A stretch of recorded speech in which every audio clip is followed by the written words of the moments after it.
Sa ating paggagala, natungo nga tayo dito sa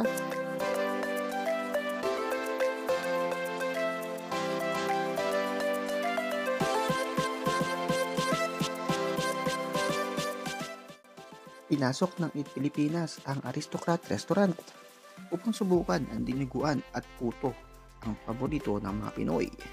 Ganun din ang crab fuyong at ang main ingredients to ay crab meat. Siyempre hindi pwede mawala ang lumpiang Shanghai.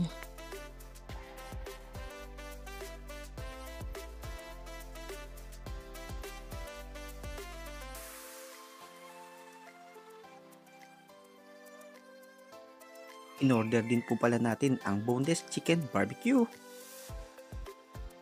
Ganun din ang pork spare ribs.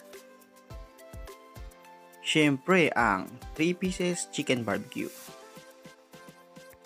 At sa pagdayot pagpunta nga namin dito sa Aristocrat Restaurant, talaga namang lahat ng in-order namin dito ay tunay na sulit at masarap. Isa lang ang masasabi ko, babalik-balikan.